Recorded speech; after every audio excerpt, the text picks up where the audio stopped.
전에 요한계시록 6장 말씀을 전할 때 요한계시록 6장은 이제 인을 하나하나씩 뗄 때마다 여러 가지 그 현상들이 이 땅에 나타나는데 그것이 마태복음 24장에 나와 있는 내용과 순서적으로도 많이 유사하다는 것을 나누었습니다.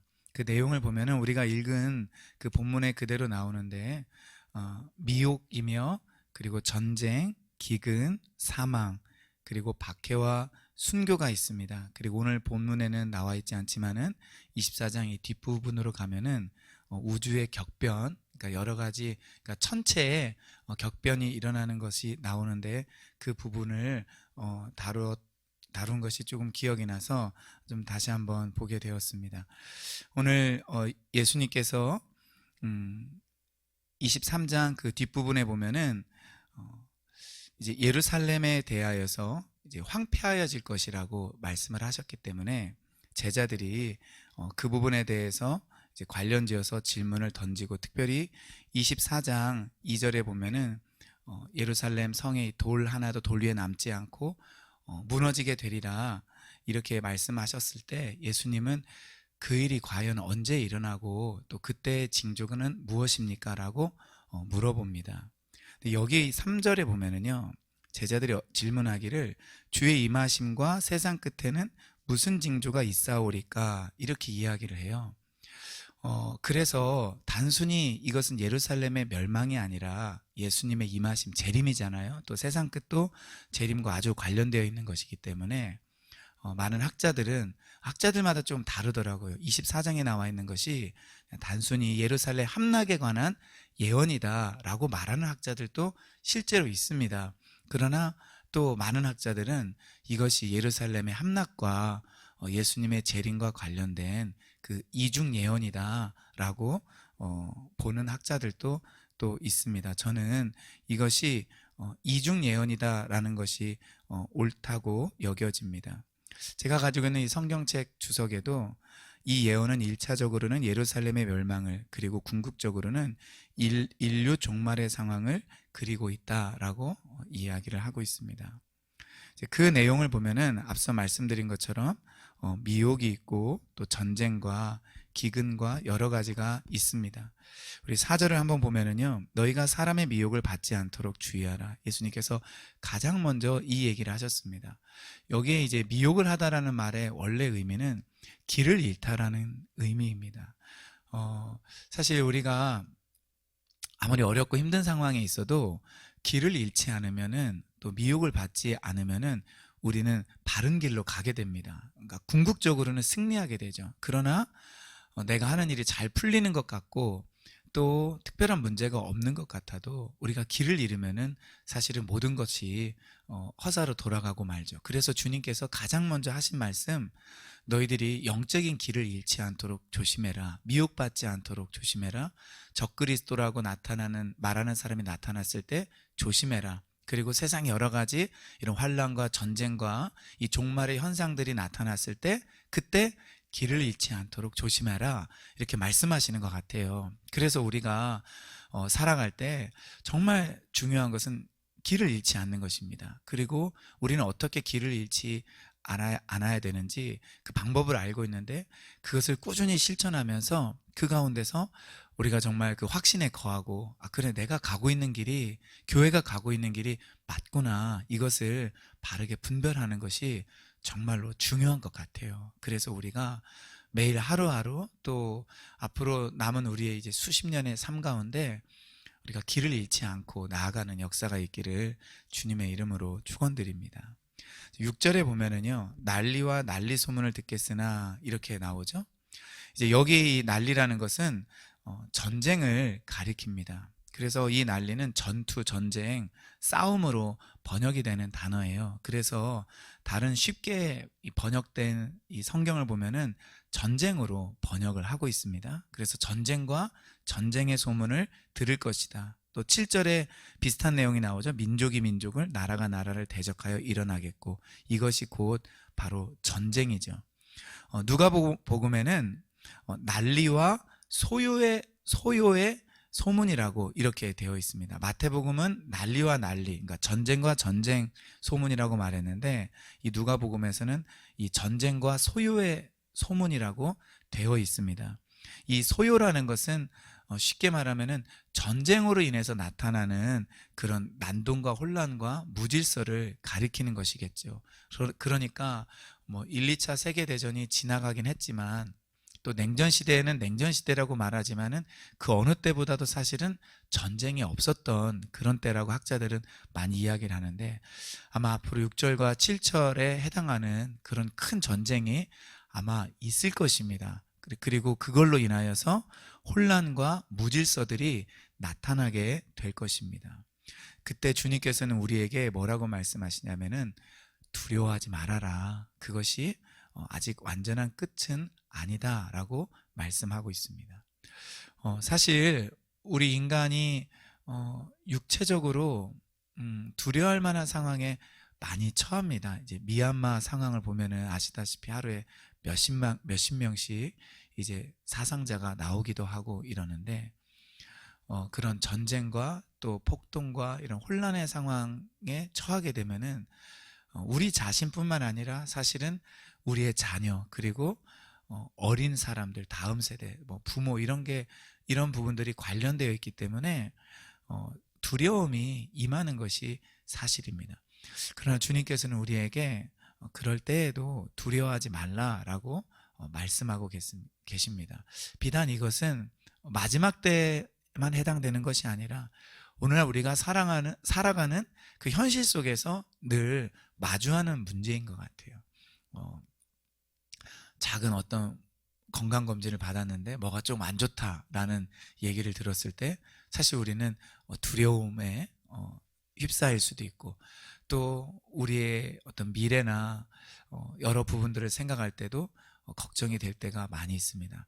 그러나 주님은 6절 전쟁과 전쟁의 그 소문을 들을 때, 전쟁과 소요의 소문을 들을 때도 두려워하지 말라라고 말씀하신 그 주님께서는 오늘날 우리가 맞닥뜨리는 그 일상의 여러 가지 염려들, 일상의 염려들에 대해서는 저는 말할 것도 없다고 생각해요. 전쟁과 소요의 때에도 두려워하지 말라고 하시는 그 주님께서는 지금 우리가 살아가는 현실 속에서는 야, 그거 걱정하지 마. 그거 진짜 작은 거야. 너희들 세상의 끝 전에 일어날 그 전쟁과 이 소요 때에도 나는 너희들에게 두려워하지 말라라고 말하는데, 이거 괜찮은 거야. 이 정도는 두려워할 게 아니야. 이것 때문에 마음 졸이지 마. 염려하지 마. 잠 못 자지 마. 아니면은 슬퍼하지 마. 낙심되지 마. 우울해하지 마. 이렇게 주님이 우리에게 말씀하실 거예요. 그러므로 오늘 우리가 정말 담대하고 더 힘을 얻어서 주님 앞에서 설 수 있기를 주의 이름으로 축원드립니다. 자, 이 뒤에 보면은 8절에 이제 이 모든 것은 재난의 시작이라 이렇게 말씀하시죠. 이 재난이라는 것은 헬라어로 이제 해산의 고통을 의미하는 단어예요. 그래서 우리말 성경 자체는 진통의 시작이다, 아예 이렇게 번역을 했습니다.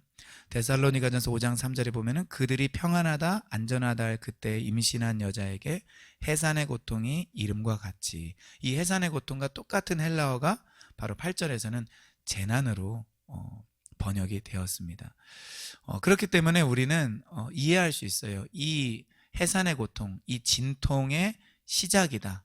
즉 진통이라는 것은 해산을 위한 진통이죠. 즉 해산이라는 것은 어떤 해산이냐면은 바로 예수 그리스도의 재림을 통하여서 하나님 나라가 이 땅 가운데서 임하는, 즉 하나님 나라가 도래하는 것인데, 바로 그것이 예수님의 재림으로 인하여 나타나죠.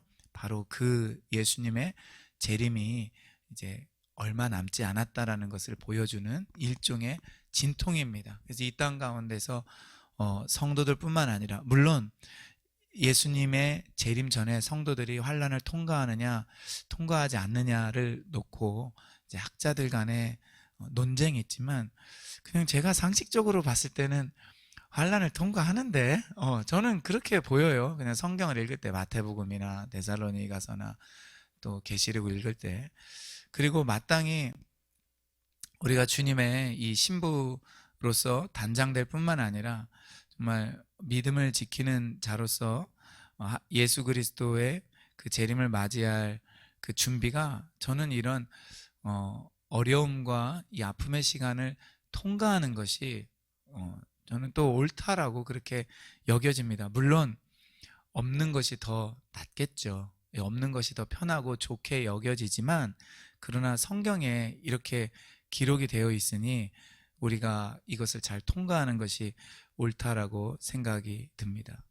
자, 그 뒤에 이제 9절에 보면은요, 그때 사람들이 너희를 환난에 넘겨주겠다, 너희를 죽이겠다, 너희를 미워하겠다 라고 말을 합니다. 심지어 10절에 보면은 많은 사람이 실족하게 된대요. 이게 실족은 실이라는 단어가 있기 때문에 이제 괜히 이제 실망하다 이렇게 연관이 되겠지만, 이제 족이 있잖아요. 그러니까 이 족이 뭐 때문에 이제 실하게 되냐면은 올가미와 덧 때문에 그래요. 그래서 이 단어의 그 뜻 자체가 원래 이제 올가미에 걸리다, 덫에 걸리다라는 그런 의미를 가지고 있습니다. 그래서 덫에 걸리면은 넘어지게 되죠. 그리고 덫에 걸리게 되면은 쓰러지게 됩니다. 그리고 덫에 걸리게 되면은 이게 영적인 의미로서는 범죄하게 되는 거예요. 그래서 뭐 범죄하게 되다, 덫에 걸리다, 넘어지다 이런 의미로 이 헬라어가 번역이 됩니다. 그래서 그때 많은 사람이 서로 잡아주고 서로 미워하겠으며, 그러니까 엄청난 그런 미혹과 그리고 고통과 어려움의 시대 때 사람들이 마치 덫에 걸린 것처럼 제정신을 못 차려요. 그래서 덫에 걸려서 넘어지게 되고 범죄하게 되고, 그리고 다른 사람들을 공격하게 되고, 그래서 말씀에 나와 있는 것처럼 서로 잡아주고 서로 미워하겠다. 그리고 그 다음 구절에 보면은 불법이 성하기 때문에 많은 사람의 사랑이 식어진다, 이렇게 이야기를 하고 있습니다. 그러므로 우리가 정말 정신을 바짝 차려야 됩니다. 우리가 지금 이런, 이게 마지막 때가 아닌, 그러니까 그 끝자락의 끝이 아닌 지금 이 시대에 우리가 정신을 못 차리면은요, 우리가 만약에 자주 실족하고 넘어지게 되면은 그때는 정말 우리는 더 잘 넘어지게 되고 위험한 상황에 처할지도 몰라요. 우리가 지금 당하고 있는 그 유혹들이 커 보이고 어려움들이 커 보이지만, 우리가 이때 성령의 인도하심을 받고 잘 정신을 차리면은 아마 우리는 실족하는 일이 현격하게 줄어들 것입니다.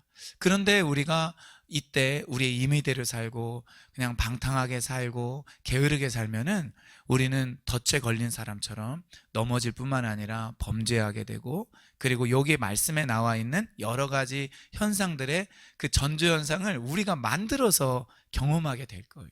그래서 우리가 이 마지막 때에 일어날 일들을 생각하면서 오히려, 그래, 내가 그때를 대비해서 지금 더 영적으로 준비하자, 깨어있자, 더 성숙한 사람이 되자, 우리가 이렇게 결단하고 실천하면은 정말 마지막 때에 있을 여러 어려움들을 능히 이길 수 있으리라 믿습니다. 그래서 우리 주님께서 13절에 그러나 끝까지 견디는 자는 구원을 얻으리라. 이 견딘다라는 말은 이제 참다, 인내하다라는 그런 말씀이죠. 그래서 그때의 인내를 위하여서 우리가 지금 인내가 필요한 부분이 있다면은 잘 인내하실 수 있기를 주님의 이름으로 축원드립니다. 그러면서 마지막 이 말세에 있어서 아주 중요한 거 말씀하시죠. 이 천국 복음이 모든 민족에게 증언되기 위하여 온 세상에 전파되리니 그제야 끝이 온다. 복음이 계속해서 확산될 것에 대해서 말씀하고 있습니다. 놀라운 것은 이런 우리가 알고 있는 그런 사람들도 있는 것처럼 이런 코로나 때에도 선교사로 장기나 단기 선교사로 나가는 사람들이 있는데, 아마 이것이 계속해서 이어지고 이런 모든 현상들과 이 선교가 잘 맞아 떨어져서 하나님의 놀라운 역사들이 일어날 것을 우리는 보게 될 것입니다.